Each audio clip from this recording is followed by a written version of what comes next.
There's a lot of appeal to the idea of a top-down action RPG that lets you blast your way through the Warhammer 40K universe as a power-armored behemoth, a deadly assassin, or a devastatingly powerful psychic.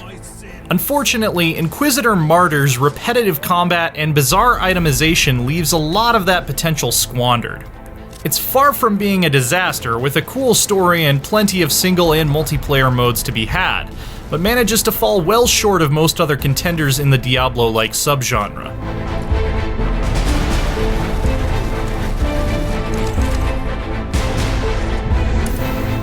The story puts you into the morally questionable jackboots of an Inquisitor, an elite agent of the Imperium of Man whose job is to track down and eliminate cultists, heretics, and aliens that oppose the God Emperor's rule.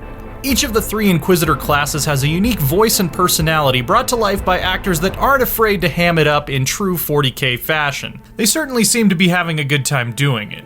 Even the supporting cast has dialogue that's well written and well acted for the setting, if a bit two-dimensional. The Emperor's blessing be upon me. I must get out of here and fight. When you're done chatting with the crew and thrown into the thick of the action, however, the shine disappears quickly. That's because even though each of the three classes has a distinct playstyle, they don't feel like they were put together with interesting tactical combos in mind.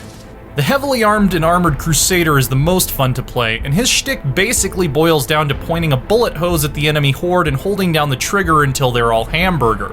You can vary up your routine a bit by switching between weapon types and equipping items like grenades or armor with a pre-mounted rocket launcher, but I never felt like there was a lot of synergy between my abilities or the ability to pick skills that would set up great combos like you might in Diablo 3. A laser gun has different firing modes from a heavy bolter, but most fights boil down to shooting everything with a few basic attacks until it's dead regardless. The spellcasting Psyker and Sneaky Assassin are more reliant on the cover system due to their lighter armor, which is annoying because it just doesn't work very well. Cover can be easily destroyed by enemies, and every bad guy seems to carry plenty of grenades that ignore it entirely. Why even include a cover system if you're going to make it so ineffective against even the most typical enemy groups? The other big annoyance I ran into is the way gear progression forces you into a lot of counterintuitive choices. Every mission has a difficulty rating, which is compared to a power rating based on the average item level of the gear your character has equipped. That would be fine, except that rather than merely serving as a guideline for difficulty, your attack and defense stats are actually penalized by a certain percentage when entering a mission you have too low an item level for. The bizarre thing is that item levels seem to be arbitrary and not at all tied to the stats the gear actually gives you. This led to a lot of situations in which I was incentivized to equip gear with what were on paper worse stats, just to bring my item level up to the point where I wouldn't be penalized for taking a higher level mission. It's frustrating, nonsensical, and ruins the ability to continue to use a really good item you found early on. On the bright side, there are a lot of cool ways to interact with the galaxy map and generate new missions. For instance, Uther's Tarot allows you to custom tailor the difficulty, objectives, enemy roster, and types of gear you want to drop by selecting from a series of cards.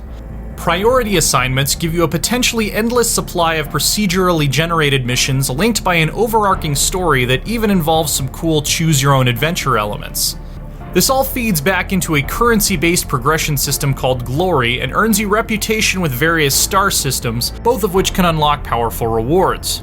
The main campaign is almost worth the slog of samey missions and familiar enemies thrown in your path. The Dark Machinations, taking place across the Caligari sector, present an interesting and well-written mystery reminiscent of some of the better 40K novels like the Eisenhorn trilogy. There are even a couple major plot-affecting choices to make, including whether to side with the radical or puritanical branch of the Inquisition. Each philosophy even opens up its own powerful skill tree.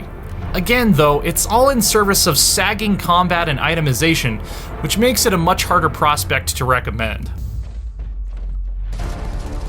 Warhammer 40,000 Inquisitor Martyr gets a lot of things right, but drops the ball where it matters most for an action RPG. We're left with a repetitive, not very tactically exciting combat system and itemization that forces you to gear for an arbitrary item level rather than the better stats you want. Everything else is just a nice house built on a shaky foundation at that point. Even the Emperor can't protect this clumsy shoot-'em-up from its own sins. For more, check out 16 minutes of gameplay, or keep the Warhammer ball rolling with our reviews of Warhammer Vermintide 2 and Total War Warhammer 2.